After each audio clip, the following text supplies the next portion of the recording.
दोस्तों, आज की सबसे पहली और बड़ी खबर, झारखंड की राजधानी रांची का आयुष्मान मॉडल देश भर में होगा लागू। आयुष्मान भारत योजना के तहत झारखंड की राजधानी रांची का मॉडल पूरे देश में लागू होगा। इसकी घोषणा बुधवार को राष्ट्रीय स्वास्थ्य प्राधिकरण के सीईओ डॉक्टर आरएस शर्मा ने की। उन्होंने इससे पहले सदर हॉस्पिटल का निरीक्षण किया। निरीक्षण के बाद उन्होंने कहा, आयुष्मान के लाभुकों को अपनी पहचान के लिए भटकना नहीं पड़े। इसके लिए रजिस्ट्रेशन से लेकर उनकी पहचान तक के लिए देश भर में एक टोकन कार्ड इश्यू किया जाएगा। अधिक से अधिक लोगों तक इसे फ्री में बांटा जाएगा ताकि वो हॉस्पिटल में जाकर दावा कर सकें कि आयुष्मान के लाभुक हैं। बड़ी खबर सामने आ रही है। मुख्यमंत्री हेमंत सोरेन पहुंचे सिमडेगा। झारखंड के मुख्यमंत्री श्री हेमंत सोरेन बुधवार को सिमडेगा पहुंचे। मुख्यमंत्री का स्वागत गार्ड ऑफ ऑनर देकर किया गया।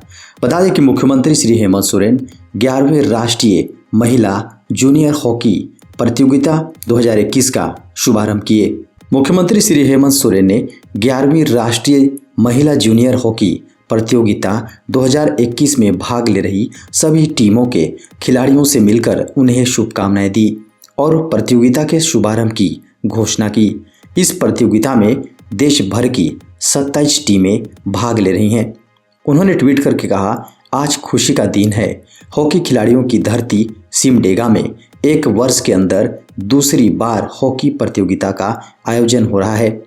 11वीं राष्ट्रीय महिला जूनियर हॉकी प्रतियोगिता में शामिल विभिन्न राज्यों के खिलाड़ियों और प्रशिक्षकों को अनेक अनेक शुभकामनाएं। छठी जेपीएससी मामला को लेकर हाईकोर्ट ने फैसला रखा सुरक्षित। छठी जेपीएससी की मेधा सूची रद्द करने के आदेश को चुनौती देने वाली याचिकाओं पर बुधवार को झारखंड हाईकोर्ट में सुनवाई पूरी हो गई। सुनवाई के बाद हाईकोर्ट ने फैसला सुरक्षित रख लिया। बता दें कि हाईकोर्ट की एकल पीठ 7 जून को मेरिट लिस्ट रद्द कर दिया था और सरकार को 8 सप्ताह में नई मेरिट लिस्ट जारी करने का आदेश दिया था। आदेश के खिलाफ मेरिट लिस्ट के आधार पर नियुक्त 140 अधिकारियों ने खंडपीठ में चुनौती दी है और एकल पीठ के आदेश को रद्द करने का आग्रह किया है। मुख्यमंत्री श्री हेमंत सोरेन ने दी सिमडेगा को करोड़ों रुपए की सौगात। झारखंड के मुख्यमंत्री श्री हेमंत सोरेन ने सिमडेगा में कुल 101.590 करोड़ की विकासशील एवं कल्याणकारी योजनाओं का उद्घाटन और शिलान्यास एवं परिसंपत्तियों का वितरण किया। उन्होंने सिमडेगा में सांकेतिक तौर पर 12 युवक एवं युवतियों को विभिन्न विभागों में योगदान देने हेतु नियुक्ति पत्र सौंपा। बता दें कि कुल 79 युवाओं को नियुक्ति पत्र मिला है। साथ ही उन्होंने 28 करोड़ से अधिक की राशि की कुल 6 योजनाओं के जरिए 990 लाभुकों को लाभान्वित किया एवं समय सहायता समूह की महिलाओं के स्वावलंबन हेतु बकरी, मुर्गी, सूकर पालन हेतु आर्थिक सहायता दी। भारतीय रेलवे ने बिहार, बंगाल और झारखंड के बीच चलने वाली 16 ट्रेनें हमेशा के लिए किया बंद। दक्षिण पूर्व रेलवे ने झारखंड, बिहार और बंगाल के बीच चलने वाली 8 जोड़ी ट्रेनों का परिचालन अस्थायी रूप से बंद कर दिया है। रेलवे के जोनल कार्यालय ने आरटीआई के तहत अनुवाद चक्रवर्ती नामक एक शख्स द्वारा मांगी गई सूचना के जवाब में यह जानकारी दी है। रेलवे ने इन ट्रेनों को रद्द करने की वजह यात्रियों की संख्या में कमी होना बताया है। झारखंड की राजधानी रांची और बिहार की राजधानी पटना के बीच बाया कोडरमा, हजारीबाग टाउन और बरकाकाना होकर चलने वाली रांची पटना एसी एक्सप्रेस भी उन ट्रेनों की सूची में है जिन्हें रद्द कर दिया गया है। बता दी कि हजारीबाग टाउन से होकर गुजरने वाली यह एकमात्र एक्सप्रेस यात्री ट्रेन थी। जल्द होगी झारखंड में त्रिस्तरीय पंचायत चुनाव की घोषणा। झारखंड में त्रिस्तरीय पंचायत चुनाव की तारीखों की घोषणा कभी भी हो सकती है। इसको देखते हुए प्रशासनिक तैयारियों को अंतिम रूप दिया जा रहा है। राज्य निर्वाचन कार्यालय ने सभी जिलों के उपायुक्त और पुलिस अधीक्षकों को तैयार रहने के लिए कह दिया है। बता दें कि चुनाव ईवीएम के बजाय बैलेट बॉक्स से कराए जाएंगे। यह आवश्यकता अनुसार झारखंड में अभी उपलब्ध नहीं है। बता दें कि पड़ोसी राज्यों से इसकी मांग की गई है।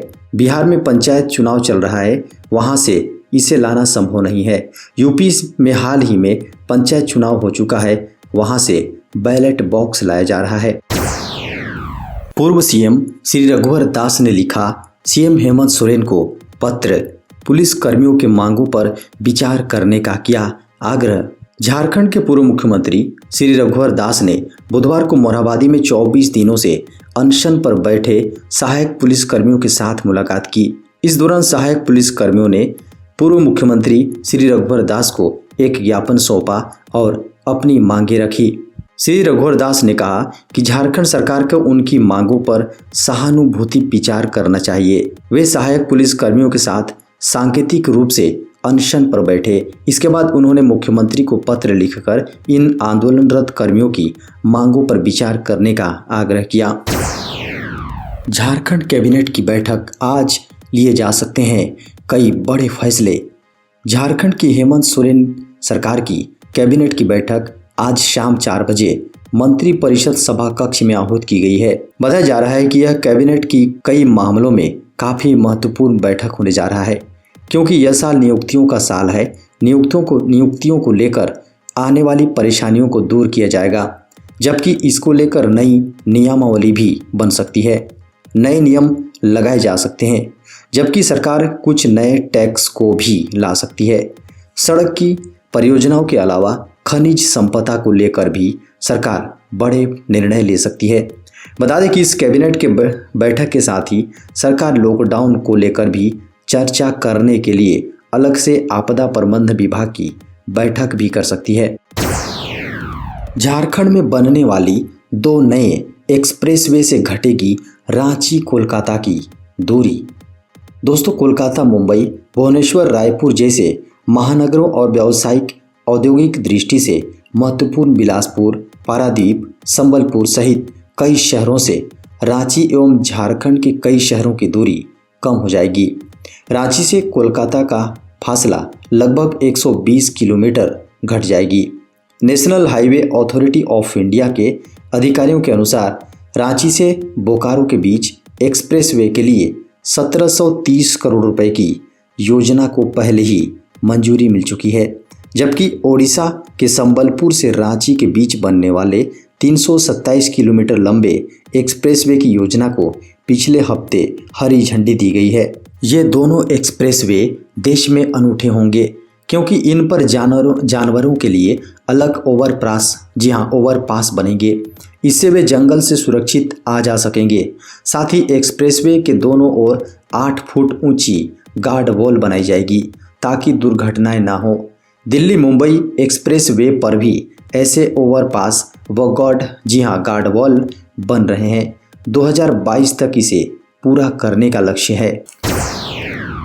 झारखंड में 3री से 5वीं कक्षा तक के बच्चों के कक्षा संचालन की तैयारी। झारखंड के सरकारी विद्यालयों में प्राइमरी एजुकेशन के लिए स्कूल खोलने की तैयारी शुरू हो गई है।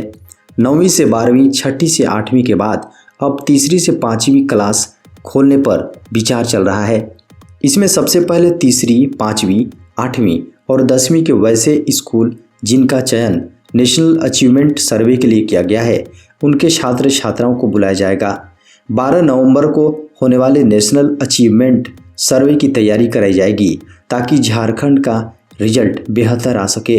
बता दें कि कोरोना की रफ्तार धीमी होने और कम मामले आने के बाद 6 अगस्त से 9वीं से 12वीं के हाई और +2 विद्यालय खोले गए। वहीं 24 सितंबर से 6ठी से 8वीं के मध्य विद्यालय बच्चों के लिए खोले गए हैं।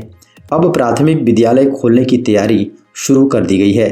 आपदा प्रबंधन विभाग की अगली बैठक में इस पर चर्चा की जाएगी और वर्तमान में कोरोना वायरस के मामले को देखते हुए अंतिम निर्णय लिया जाएगा। भारतीय मौसम विज्ञान विभाग ने कहा 26 अक्टूबर तक पूरे देश से वापस होगा मानसून। भारत मौसम विज्ञान विभाग के अनुसार अगले कुछ दिनों तक उत्तर प्रदेश, बिहार, झारखंड, हरियाणा, मध्य प्रदेश, राजस्थान, दिल्ली और महाराष्ट्र समेत ज़्यादातर राज्यों में बारिश होने की संभावना नहीं है। हालांकि दक्षिण भारत के राज्यों में अभी बारिश का दौर जारी रहेगा। आईएमडी के अनुसार जम्मू कश्मीर, लद्दाख और पंजाब में 23 अक्टूबर को, जबकि हिमाचल प्रदेश में 24 अक्टूबर को गरज चमक के साथ कुछ स्थानों पर वर्षा हो सकती है। मानसून की वापसी पर जानकारी देते हुए मौसम विभाग ने बताया कि दक्षिण पश्चिम मानसून की वापसी के लिए परिस्थितियां अनुकूल हैं। यह बाकी बचे पूर्वोत्तर भारत, पूरे बंगाल की खाड़ी, पश्चिम बंगाल और ओडिशा के बचे हिस्सों, आंध्र प्रदेश, तेलंगाना और कर्नाटक के कुछ हिस्सों और पूरे गोवा से 23 अक्टूबर तक वापस लौट जाएगा। विभाग ने कहा कि दक्षिण पश्चिम मानसून के पूरे देश से 26 अक्टूबर तक लौटने की संभावना है। सीटेट आवेदन की तिथि बढ़ने के साथ ही बदल गए कुछ नियम। केंद्रीय माध्यमिक शिक्षा बोर्ड यानी सीबीएसई द्वारा आयोजित की जाने वाली केंद्रीय शिक्षक पात्रता परीक्षा सीटेट 2021 में शामिल होने के इच्छुक वैसे अभ्यर्थी जो अभी तक आवेदन नहीं कर पाए हैं, उनके लिए बड़ी खुशखबरी है।